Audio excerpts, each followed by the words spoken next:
Okay, folks, here we go. We're in chapter 12 in 2nd Esdras, and we're going to have the climax to all this wicked eagle, which symbolized world government that never went away. It started back there with the Tower of Babel and Nimrod, and went up through the Antichrist figures. Some were set up, but didn't reign, and were cast down. But this is a family, a inbred family of occultists, and mingling seed with the fallen angels, etc., and really seeking that out, seeking out the help of the fallen angels.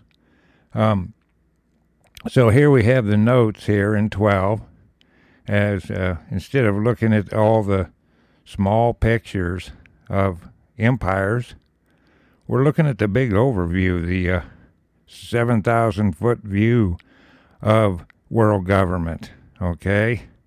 And this attempt through the estates, through the foundations, to keep setting up the vision of having their king, Lucifer, sitting on the throne of the world forever. Okay, so, but however, this overview, this eagle, this spirit of the devil, is going to be destroyed in 3. And then the vision here is going to be interpreted. He is bid to write his visions and to fast that he may see more. Okay, so there's your 7-day fast that he keeps being instructed to do. Those are going to really be good. He doth comfort those that were grieved for his absence. Okay, that's the people that came and said, "Where have you been?" that missed him after he was gone out here to gain all this knowledge and wisdom and understanding and write it down for all of us. So here in chapter 12 in 2nd Esdras, in verse 1, it says, and this is still in the dream here, it says, and it came to pass whiles the lion, which is the Christ, spake these words unto the eagle, that's the world government devil, I saw, and behold, the head that remained, and the 4 wings appeared no more. And the 2 went into it, and set themselves up to reign, and their kingdom was small and full of uproar. Okay, so there comes the Antichrist and the false prophet, and it's a very short time that they get to reign. It actually total domination for 42 months, but actually it starts with the peace agreement, so that's 2,300 days or a week of years, and that's a very small amount of time. And notice the 4 wings, the 4 spirits, okay? Remember, the wing pushes the air, pushes the wind, and this eagle has the occult spirit, the deviltry spirit over these empires. So you have the 4 wings, north, south, east, west, and but these 2 come in and reign for a brief period of time. And what happens it's in 3. And I saw, and behold, they appeared no more. And the whole body of the eagle was burnt, so that the earth was in great fear. Then awaked I out of the trouble and trance of my mind, and from great fear, and said unto my spirit, Lo, this hast thou done unto me, in that thou searchest out the ways of the highest. Okay, so there goes world government. There goes the spirit that's over them. There goes this Antichrist spirit that's in the world, causing this to happen, trying to establish the vision of world government, being smacked down, and then coming up again like a nasty poison ivy plant. The stump was never removed. It kept coming up, trying to establish the vision, and now it is gone. And notice the 4 spirits, because those represent those in the Club of Rome, the 4 sections, the 4 trading blocks And the four melt into three as the power of the West is broken there in the book of Daniel. And from inside that power structure is where this short period of time, this reigning and ruling with Satan inside this Antichrist goes on, with the three major trading blocks still functioning. However, look here, there's going to be a lot of turmoil. Again, the saints are going to do exploits against this Antichrist. Yes, indeed, through the Holy Ghost, through Christ. Okay, and but anyway, he's saying, oh man, you went too far. He's talking to himself. By searching out the ways of the highest, capital H. 5, it says, lo, yet am I weary in my mind, and very weak in my spirit, and little strength is there in me, for the great fear wherewith I was affrighted this night. Sounds just like Daniel. 6, it says, therefore will I now beseech the highest, capital H, that he will comfort me unto the end. 7, and I said, Lord, that bearest rule, if I have found grace before thy sight, and if I am justified with thee before many others, and if my prayer indeed be come up before thy face, comma, comfort me then, and shew me thy servant the interpretation and plain difference of this fearful vision, that thou mayest perfectly comfort my soul. 9, for thou hast judged me worthy to shew me the last times. 10, and he said unto me, this is the interpretation of the vision, period. All right, here we go with the interpretation, folks. In 11, verse 11 here, in chapter 12, it says, the eagle whom thou sawest come up from the sea is the kingdom, single, which was seen in the vision of thy brother Daniel. Notice it's a kingdom. So you see, you put all the 12 wicked layers here together, the 4 great layers there, the Babylonian, Medo-Persian, Greco-Roman, Mystery Babylon, put that all together, that, you look at it over all time. And that is this kingdom that Satan tries to establish. Now, when it comes to Daniel, they're sending you right to Daniel 7:7 here. Okay? All right. All right, so this was the vision that Daniel had. Same thing, only this is a different look at it. A different dream with more information about world government. It says in 12, but it was not expounded unto him, therefore now I declare it unto thee. Behold, the days will come, that there shall rise up a kingdom upon the earth, and it shall be feared above all the kingdoms that were before it. In the same shall 12 kings reign, one after another.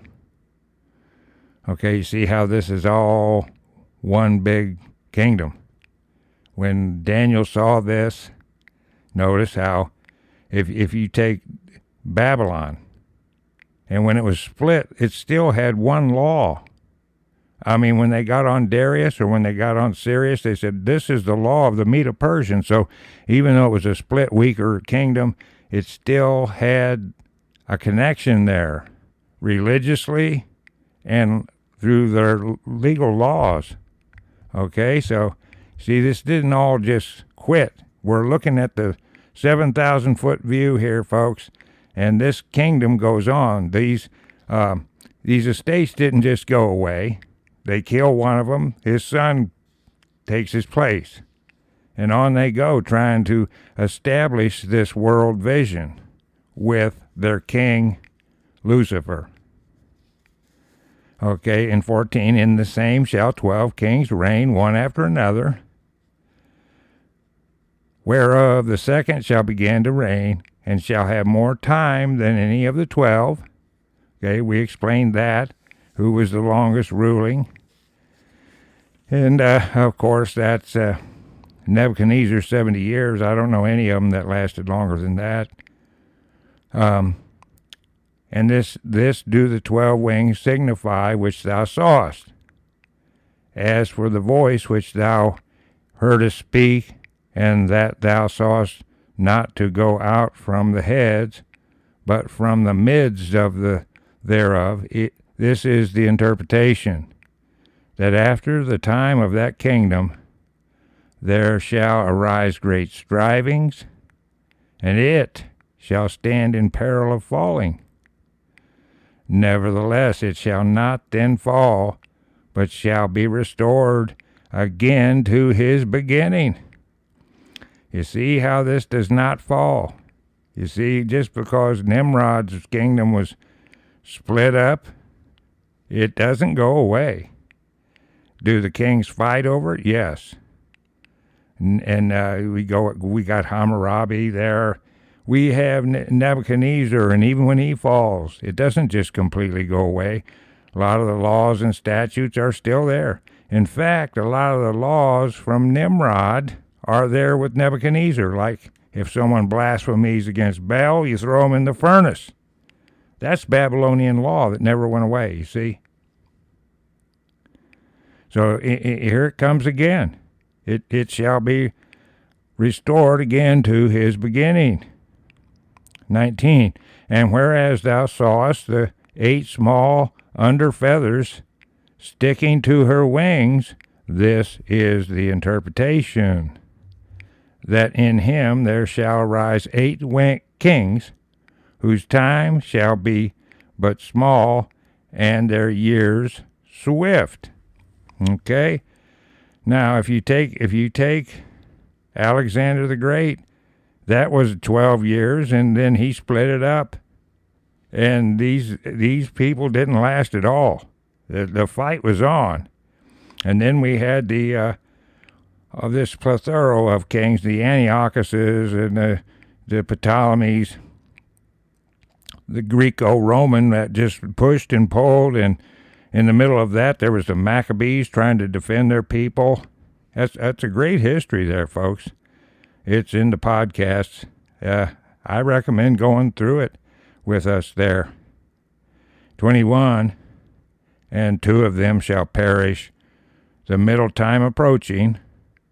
4 shall be kept until their end begin to approach, but 2 shall be kept unto the end. Okay, and we discussed that. We discussed the power structure of the religious king at the end of time, and it's the false prophet and the Antichrist. All right, but here, listen, in 22, and whereas thou sawest 3 heads resting, this is the interpretation. In his last days shall the Most High raise up 3 kingdoms, and renew many things therein, and they shall have dominion of the earth, and of those that dwell therein with much oppression above all those that were before them. Therefore are they called the heads of the eagle. Okay, that's what I said. You go to Daniel, you have the 4 major trading blocks, north, south, east, west. The power of the West, that's us here, folks. And don't let somebody say we ain't in prophecy. We're the power of the West. We're in league with the power of the West, the banking elites.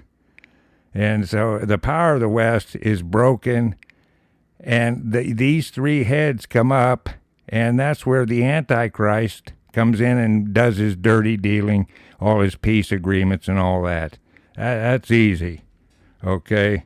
So anyway, these dummies out here, they use the politics that they talk about ain't from the Bible. It's from the evening 8 o'clock news, and it just doesn't fit. They're using yesterday's wine, and it's today's BS, okay? Okay, because these smaller figureheads, these front people, these people are all in league when it comes to this vision that they're having of establishing this Antichrist. So here they are, the three major trading blocks, and that's throughout the Bible, folks. This is harmonizing with the rest of the Bible. Okay, in 25, for these are they that shall accomplish his wickedness. All right, and whose wickedness is that? As Satan, through the Antichrist, with their false prophet. And that shall finish his last end. So there it is. Jesus Christ, the cornerstone, coming back, smashing the image that was in Nebuchadnezzar's dream and was there in Daniel's dream in 7:7. 26, and whereas thou sawest that the great head appeared no more, it signifieth that one of them shall die upon his bed, and yet with pain. Okay, so there's that. There's the demise here. For the two that remain shall be slain with the sword. Okay, so here, like I said, these turncoats are always turning on each other in the Illuminati. They only respect someone that is more forceful than they are, more powerful than they are. Other than that, they look at anybody under them with disgust. It's terrible to be around the occultists. Okay, in 28 it says, for the sword of the one shall devour the other. But at the last shall he fall through the sword himself. And whereas thou sawest two feathers under the wings passing over the head that is on the right side, it signifieth that these are they whom the highest hath kept unto their end. This is the small kingdom and full of trouble, as thou sawest. Okay, so there they are. It's going to be a very brief time. The length of it is 2,300 days. Half of that's 42 months where they're in full power, but yet it's full of uproar. There's a peace agreement, and the Antichrist himself breaks it. Okay, with the king of the south, and the king of the north gets in it. Remember, 3 blocks. 31, and the lion whom thou sawest rising up out of the wood, and roaring and speaking to the eagle, and rebuking her for her unrighteousness with all the words which thou hast heard. This is Christ, folks. Anyway, this is the anointed, capital A, which the highest hath kept for them, and for their wickedness unto the end. He shall reprove them, and shall upbraid them with their cruelty. What else will Christ do? For he shall set them before him alive in judgment, and shall rebuke them and correct them. 34, it says, for the rest of my people shall he deliver with mercy. That's us, folks. Those that have been preserved upon my borders, and he shall make them joyful until the coming of the day of judgment, whereof I have spoken unto thee from the beginning. See, there it is. This is the end of time, folks. This is the New Jerusalem. This is the cornerstone coming and destroying the Babylonian image, the whore of Babylon. 35, this is the dream that thou sawest, and these are the interpretations. Period. So that's pretty easy. 36. Okay, now here's how we get our doctrine, folks. And here we go in 36. Thou only hast been meet to know this secret of the highest. Therefore write all these things that thou hast seen in a book, and hide them. 38. And teach them to the wise of the people, whose hearts thou knowest may comprehend, and keep these secrets. Period. So there we are, folks. See how we got our doctrine? Are we understanding this together? See how blessed we are? Okay. I hope we've helped you understand all that and get the 7,000-foot view and not get caught up in the Mickey Mouse politics and where they present themselves as enemies on the TV set and then go party together at each other's birthday parties. Anyway, 39. Okay, so he's been taught to write this down as doctrine for all of us. It says in 39, but wait thou here thyself yet 7 days more, that it may be shewed thee whatsoever it pleaseth the highest to declare unto thee. And with that he went his way. And what's the beauty of that? He's going to show it to Esdras, and Esdras is going to write it down, and we get the benefits to that here as we move on in these chapters. 40, it came to pass when all the people saw that the 7 days were past, and I not can't come again into the city, they gathered them all together from the least unto the greatest, and came unto me and said, that's pretty cool. In 40, it came to pass when all the people saw that the 7 days were past, and I not come again unto the city, they gathered them all together from the least unto the greatest, and came unto me and said, what have we offended thee? ? And what evil have we done against thee, that thou forsakest us, and sittest here in this place?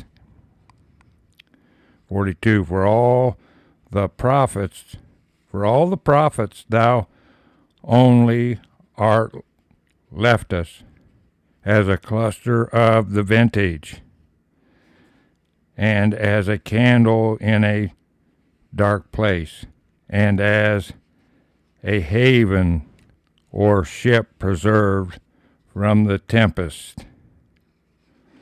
How about that? They're using a little similitude on Esdras here, aren't they? In 43, are not the evils which are come to us sufficient? ?